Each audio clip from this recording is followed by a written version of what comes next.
A young mother came home from a grocery store and vanished under mysterious circumstances. When police began their investigation, they thought the answer to the mystery was pretty obvious, but what they uncovered shocked even the most seasoned detectives, as none of them could have predicted what was coming. Kelsey Berreth was born on September 15, 1989 in Moses Lake, Washington. She grew up on a farm with her parents and older brother, helping with all kinds of chores from a young age. She loved working on the farm, but what fascinated her most were the crop-dusting planes, those small aircraft that sprayed fields or scattered seeds. Kelsey had always dreamed of flying one, and as soon as she graduated high school, she enrolled in a local college to become a pilot. After earning her license, she got a job as a flight instructor, while still helping her parents on the farm, teaching people how to fly, and working with her family kept her busy. But more than anything, Kelsey dreamed of having a family of her own. In 2016, when Kelsey was 27, she finally got the chance to start the family she'd always dreamed of. She met a man named Patrick online, and they hit it off right away. Like Kelsey, he was a farmer and he shared her desire to have a big family. They talked for months before Kelsey decided to move to Colorado to be with him, and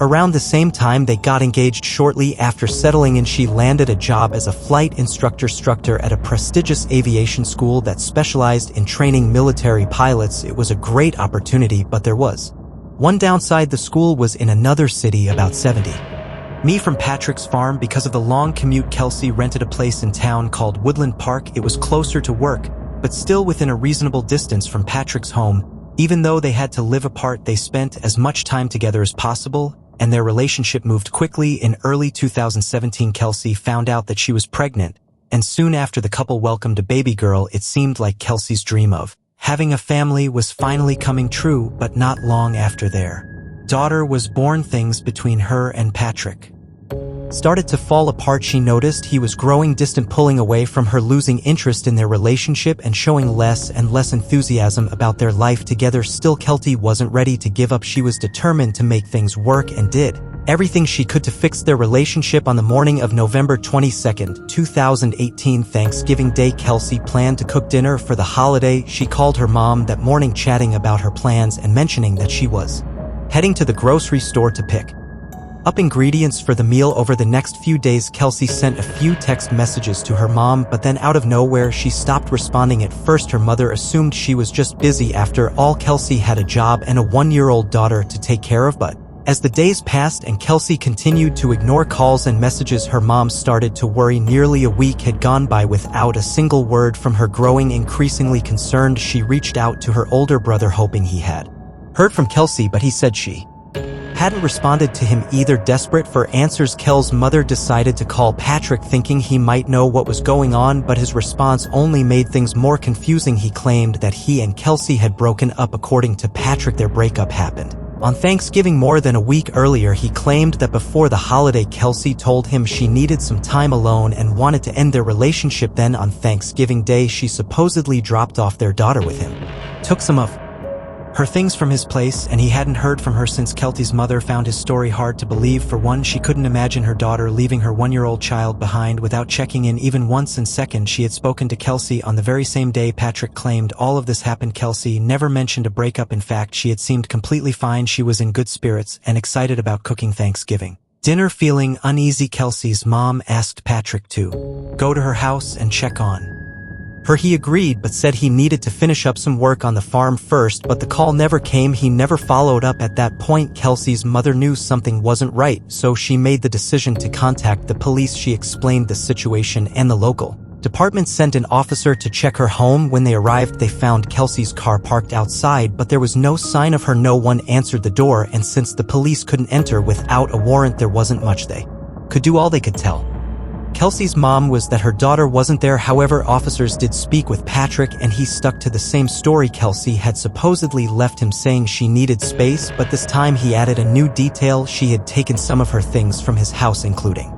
her handgun. He claimed she had been acting strangely in the days before she disappeared and said he was worried she might have done something drastic. The police asked for access to Kelsey's home, and what they found inside only raised more questions. All of her belongings checked its GPS history. They found that the last signal from Kelsey's phone had been recorded on November 25th, 3 days after she was last seen. It came from a small town called Gooding. The problem was that Gooding was in Idaho, about 800 miles From Kelsey's home, that didn't add up. When police spoke with her family, they confirmed that Kelsey had no friends, relatives, or any known connections there. They had no idea why she would have gone to such a remote place. Detectives reached out to law enforcement and Gooding for assistance, but their search turned up nothing. In such a small town, a newcomer would have stood out.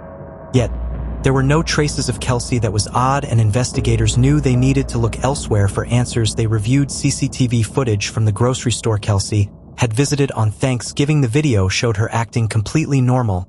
There was nothing unusual about her behavior. She wasn't in a hurry, didn't seem distressed, and certainly didn't look like someone planning to disappear. She picked up groceries for dinner and even bought a flower before leaving the store. Police conducted another search of Kelsey's home, but once again they found no clues. Days passed without any breakthroughs, and in that time Kelsey's mother and brother flew to Colorado to help with the search. They stayed at her house, and right away her mother had an unsettling feeling. Something just didn't seem right, but she couldn't quite put her finger on what it was. Then one day Kelsey's older brother went to use the bathroom and happened to notice something red on the inside of the toilet. It caught his attention, and when he looked closer, he realized it could be blood. He immediately reported it to the police, and tests confirmed his suspicion. It was human blood, but this discovery was just the beginning. Investigators had already searched the house once, but their examination had been fairly basic. This time Fricks decided to use luminol, a chemical that reveals traces of blood even if it has been wiped away or cleaned to the point of being invisible to the human eye. They started spraying luminol in the bathroom, and what they saw was truly chilling. There was blood everywhere. It had been cleaned, but under the chemical reaction, it lit up across the walls and floor. The same thing happened in the living room. There were large stains of wiped away blood, revealing a gruesome scene that had been carefully scrubbed. From site samples were sent to the lab, and the results confirmed what investigators feared most. The blood belonged to Kelsey, but there was something else among the samples. Forensic experts discovered 2 additional DNA profiles, one belonging to a man, the other to a woman. At this point, detectives were almost certain Kelsey was no longer alive. Their focus now shifted to identifying the 2 unknown individuals whose DNA had been found in her home. Naturally, Patrick became the prime suspect. Investigators had already found his version of events suspicious, but now that they were almost certain Kelsey was dead, their doubts about him only grew stronger. When they got access to Patrick's phone, they saw that he had been calling and texting Kelsey up until November 25th, the day she stopped responding to everyone else there. Messages mostly revolved around their breakup, but there was nothing particularly useful in the exchange. However, detectives were already leaning toward a different timeline. They believed Kelsey had actually been killed on Thanksgiving, November 22nd. The problem was that aside from those text messages, there was no real evidence that she had been alive for the next 3 days. That raised a terrifying possibility. Kelsey might have been murdered shortly after returning home from the grocery store, and if that was the case, someone else had been using her phone to send those messages. That's when detectives noticed something interesting. Patrick had repeatedly called a phone number with a Gooding area code both before and after Kelsey disappeared. Wanting to know more, they traced the number and found that it belonged to a woman named Crystal. Investigators called her and asked how she knew Patrick. Crystal explained that they were essentially business partners. They co-owned several horses. When asked when she had last seen him, she initially claimed she couldn't remember, but after some hesitation she admitted that they were supposed to meet right after Thanksgiving. According to her, she and Patrick had planned to buy another horse, so she drove to Colorado to see it herself. However, along the way she found out that Patrick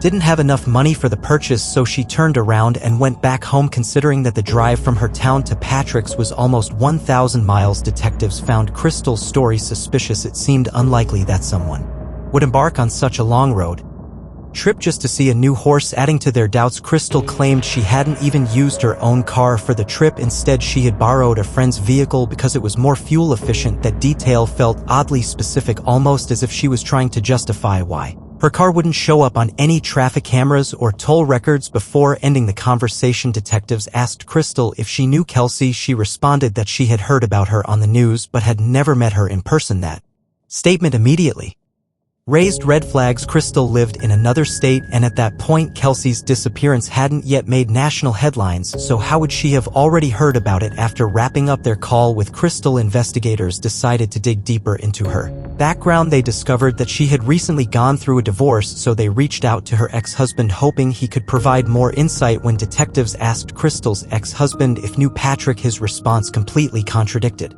what Crystal had told them. He revealed that She and Patrick had known each other since 2006. Patrick was actually her first love. Over the years they had an on and off relationship, but had always stayed in touch. Even more suspicious, her ex-husband claimed that their affair had never truly ended, not even after he and Crystal got married. According to him, she was still seeing Patrick. In 2017, the same year, he got engaged to Kelsey, but that wasn't all. Crystal had also lied to her ex-husband about her whereabouts after Thanksgiving. At first she told him she had gone to visit friends from November 24th to 25th, but after the police contacted her, she finally admitted to him that she had actually been in Colorado. Then came another suspicious detail. On December 4th, Crystal asked her ex-husband to go with her to buy a new phone, claiming she had lost hers. Detectives immediately took note of the timing. December 4th was the exact same day they had obtained Patrick's phone for investigation. With all this information, investigators had enough evidence to obtain a warrant for Crystal's DNA sample. They flew to Idaho to collect it,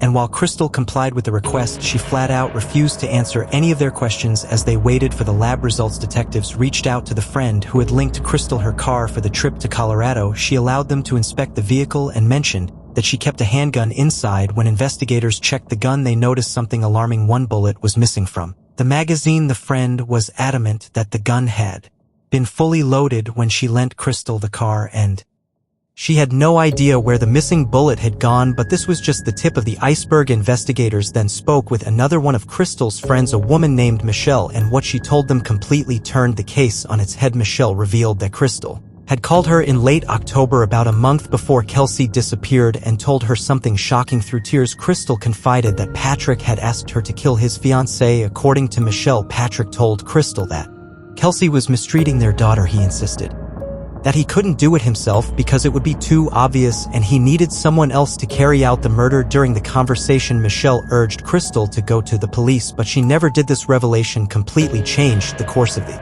investigation. Police were now almost certain that both Patrick and Crystal were somehow involved in Kelsey's murder, but despite the mounting evidence, they still had no DNA results and, more importantly, no concrete proof of what had actually happened to Kelsey. As investigators continued searching for more evidence, the case took another unexpected turn. Crystal called them and said that she had hired a lawyer and was ready to talk. When detectives met with her, she didn't hesitate and dropped a bombshell. Crystal admitted that Patrick had killed Kelsey and confessed to cleaning up the crime scene afterward. According to Crystal, Patrick had been planning Kelsey's murder for months, but from the very beginning he had intended for Crystal to be the one to carry it out, just as she had told her friend Michelle.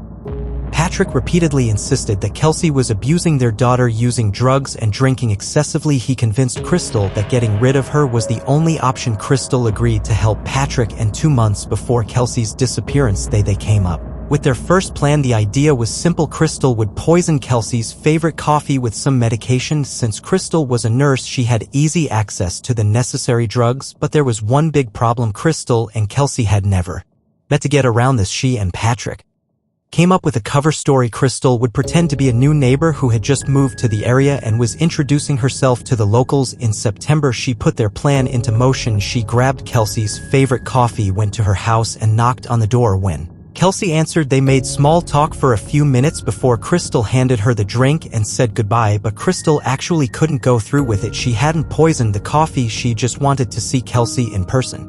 And just like that, their first attempt failed. Patrick's next plan was more direct. Crystal was supposed to drive to his farm, pick up a metal pipe, had prepared, go to Kelsey's house and kill her. She drove nearly 1,000 miles, picked up the pipe, and even pulled up outside Kelsey's house, but once again she couldn't go through with it. She sat there for a while, then drove off without ever stepping out of the car. But Patrick didn't give up. His third plan was almost identical to the last one, but this time instead of a pipe he left a baseball bat for Crystal to use. Once again she took.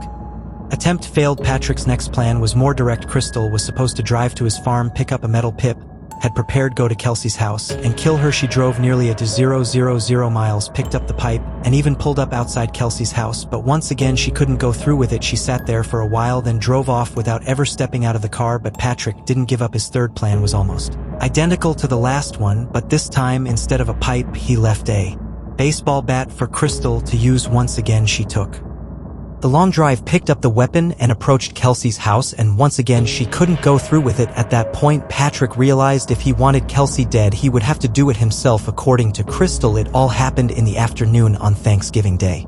Patrick showed up at Kelsey's house with a twisted plan. He told her he had bought several holiday-scented candles and suggested they play a game. She would be blindfolded and try to guess the difference since Kelsey went along with it completely unaware of what was about to happen. As soon as Patrick tied the blindfold over her eyes, he grabbed the baseball bat and carried out the murder. What made it even more horrifying was that their 1-year-old daughter was in the next room the entire time. After killing Kelsey, Patrick placed her body in a large plastic container and loaded it into the trunk of his car. Then, as if nothing had happened, he took his daughter and drove to his family's Thanksgiving dinner while his relatives gathered around the table laughing and celebrating. Kelsey's body sat just a few yards away, hidden inside his vehicle. After dinner, Patrick drove out to a small town called Creek where he had rented a barn and left Kelsey's body there for several days. That same night, he called Crystal and told her she needed to come and clean up the mess he had made. She immediately understood Kelsey was dead. Trying to cover her tracks, Crystal borrowed her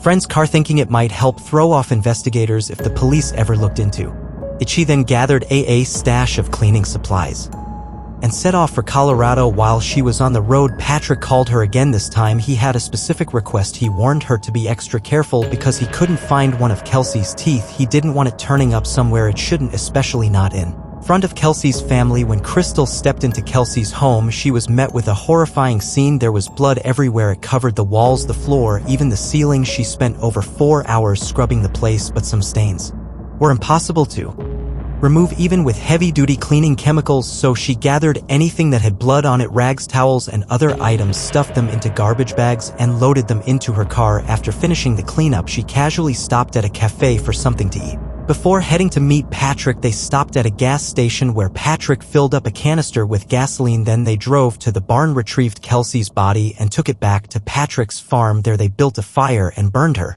remains as they stood by the flames. Patrick's mother stepped outside. She watched them for a while, but whether she realized what was really happening remains unknown. Before Crystal left for home, Patrick handed her Kelsey's phone. For the next few days, she responded to text from Kelsey's family and friends, trying to keep up the illusion that Kelsey was still alive, but eventually she got rid of the phone, destroying the last trace of Kelsey's connection to the outside world. Despite helping Patrick cover up a brutal murder, Crystal insisted that she hadn't acted of her own free will. She claimed she had been terrified of becoming his next victim and only did what he asked out of fear for her life and for her children's lives. She said Patrick had threatened to harm them if she didn't cooperate. Before ending her confession, Crystal added that she had actually tried to help police catch Patrick. She claimed that she had deliberately left a few bloodstains in Kelsey's home, hoping investigators would find them, but detectives were highly skeptical of this claim. Crystal had countless opportunities to go to the police and prevent the murder. Instead, she not only allowed Patrick to go through with it, but had been willing to kill Kelsey herself 3 separate times. And even after Patrick carried out the murder, she didn't come forward. She helped him clean up the crime scenes, dispose of the body, and mislead Kelsey's family and friends. In the end, her confession wasn't motivated by guilt or a sense of justice. The truth was her lawyer had advised her to take a plea deal, one that would drop all charges against her except for a single count of evidence tampering related to destroying Kelsey's phone. Despite Crystal's detailed confession, police still needed solid physical evidence to take the case to trial. They had already searched Patrick's farm once and found nothing incriminating, but this time with Crystal's help they returned to the property, and she pointed out the exact spot where they had burned Kel's remains. Patrick had done a thorough job of covering it up, so investigators had to dig through layers of dirt and ash. Eventually, forensic experts uncovered traces of a burned body. However, there was almost nothing left that could be used for DNA analysis. The only piece of evidence was the tooth Crystal had found while cleaning up the crime scene, but even that was so badly damaged by fire, investigators couldn't conclusively prove it belonged to Kelsey. Still, there was one crucial breakthrough by this time. The lab results from the DNA samples found in Kelsey's home had come in. The results confirmed what detectives already suspected. The two unidentified profiles belonged to Patrick and Crystal. That was the final piece of evidence they needed. Patrick was eventually arrested and charged with first-degree murder. He spent the next years behind bars while prosecutors built their case against him, refusing to admit any guilt. According to the prosecution, Patrick had multiple motives for wanting Kelsey dead. First, their relationship was falling apart, and he wanted nothing more to do with her, but since they had a child together, simply walking away wasn't an option, so he decided to get rid of her permanently. The second motive was Financial Patrick was struggling with some serious money problems and was at risk of losing part of his farming business. Investiga believe this could have also played a role in his decision to kill Kelsey, even though prosecutors couldn't pinpoint a single clear-cut motive. By the time of the trial, investigators had gathered undeniable proof of Patrick's guilt. One of the biggest pieces of evidence came from his phone records. Data from his smartphone showed that he had spent several hours at Kelsey's home on the day of her murder. This directly contradicted his claim that he had only stopped by for a few minutes to pick up their daughter and drop off some of her belongings. CCTV footage from a neighbor's house further discredited his story. The video showed Patrick arriving at Kelsey's home with their daughter, but instead of leaving shortly after as he claimed, he didn't come back outside for several hours. Then came another damning detail. After leaving Kelsey's home, Patrick's phone traveled to his farm, but Kelsey's phone moved with him. He hadn't even bothered to turn it off. For the next few days, Kelsey's phone remained near Patrick's, tracking alongside his movements until he finally handed it off to Crystal, who had used it to send misleading texts before destroying it. On top of all this, detectives uncovered a wealth of surveillance footage linking Patrick to the crime. One camera captured him driving with the large plastic container, the same one he later used to hide Kelsey's body. Another camera at the gas station recorded him and Crystal filling up a gas canister, further confirming their involvement in destroying the remains. Then, during the trial, another disturbing detail came to light. An employee at a mobile carrier store testified that Patrick had come in on the same day. Police confiscated his phone, asking a very suspicious question. He wanted to know how to remotely wipe all data from a device. But perhaps the most damning testimony came from someone inside the jail. One of Patrick's cellmates revealed that while awaiting trial, Patrick had made a hit list on it were 3 names: Crystal, her ex-husband, and Kelsey's mother. He wanted them dead. All of this left no doubt Patrick wasn't just guilty, but he was still dangerous given the overwhelming evidence against him. Along with Crystal's testimony, the jury unanimously found Patrick guilty of murder. He was sentenced to life in prison without the possibility of parole, plus an additional 156 years. As for Crystal, her plea deal got her an incredibly lenient sentence, just 3 years in prison, but a judge later reduced it to 18 months with the possibility of early release after only a year. In the end, she served barely any time and has been free for a long time, despite the fact that she could have stopped the crime, but instead she helped cover it up. On a more hopeful note, Kelsey's family was granted full custody of her daughter, and she has been living with him ever since. In honor of Kelsey's passion for flying, her parents also established a nonprofit that provides support to aspiring pilots, ensuring that her legacy lives on. Share your thoughts on this story in the comments section, and don't forget to